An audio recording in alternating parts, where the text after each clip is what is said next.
পকেটটা ছিঁড়েই যাবে। সেজন্য বন্ধু এই কয়েনগুলো আপনি নর্মাল কয়েন মনে করবেন না। যত প্রুফ সেট আমাদের ইন্ডিয়াতে বানানো হয়েছে, প্রুফ সেট বানানোর পরে মিন্টের থেকে বিক্রি হয়। মানে ব্যাংক মিন্ট মানে ব্যাংক বলবেন না, মিন্ট যেখানে বানানো হয় ওখান থেকেই এই কয়েনগুলো বিক্রি হয়ে যায়।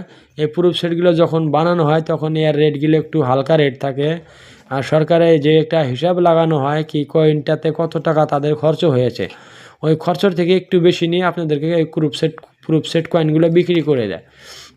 এই কয়েনগুলোতে বন্ধু বানানো হয়েছিল এগুলা আপনার পিওর চাঁদি মানে পিওর রূপা দিয়ে বানানো হয়েছিল, রূপায় গড়া কয়েনগুলো এগুলা। আপনি ভালো করে দেখছেন আমার হাতে কয়েনটা এটা একটু পুরানো হয়েছে, সেজন্য রূপা বিলে আপনাদের লাগবে না, কিন্তু এটা অরিজিনাল সিলভার দিয়ে বানানো হয়।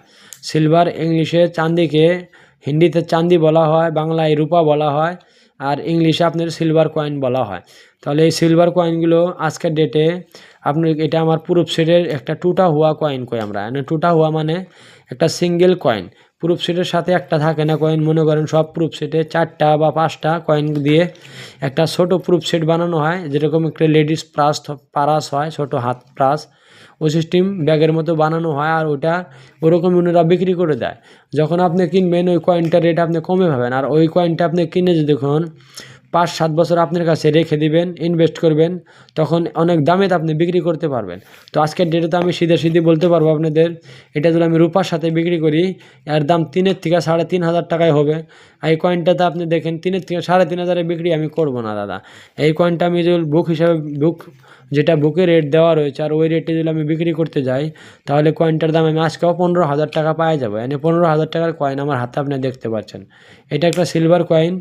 কয়েনটা অনেক পুরানো বলে কয়েনটার চমকটা একটু ময়লা হয়ে গেছে, কিন্তু ধুতে পারবেন না, কোনো কেমিক্যাল আপনি কয়েন ধুলে সেই কয়েনটা বিক্রি হয় না, তার রেটটা একটু ডাউন হয়ে যায়। কেননা এই পুরানো দেখেই লোকে ভাবে যে পুরানো কয়েনের দাম আছে, আর পুরানো এই জন্যই লাগবে আপনার পুরানো, আর ইতিহাসও নিজেই আপনার সামনে বয়ান করবে কি উনি কত পুরানো কয়েন। তো সেজন্য দাদা কয়েনকে কেউ কেমিক্যাল অথবা কোনো প্রোডাক্ট দিয়ে ধোবেন না যেটাতে কয়েনকে খারাপ করে।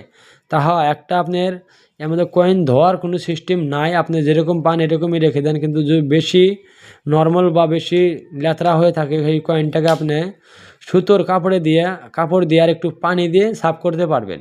হয়তো একটু নিরমা লাগিয়ে সাফ করে নিলেন, কিন্তু এটাকে না তো পাত্রে এরকম করে ঘষবেন, না তো বালুর মধ্যে ঘষবেন। ঘষলে এই কয়েনটা আপনি দেখছেন এখানে খরচ পড়ে যাবে, এখানে দাগ পড়ে যাবে। আমি কিন্তু এটাকে দাদা ঘষি নাই, কিন্তু কয়েনটা এখন আমার ঠিকই রয়ে গেছে, এখানে কোনো দাগ দাব্বা আসে নাই। এখন ওই কয়েনটা একদম সুন্দর। আর যদি আমি এটাকে ধুতে যাই, সাফ করতে যাই, তাহলে হতে পারে এই কয়েনটা আমার খারাপ হয়ে যাবে আর রেটটা ডাউন হয়ে যাবে। তাহলে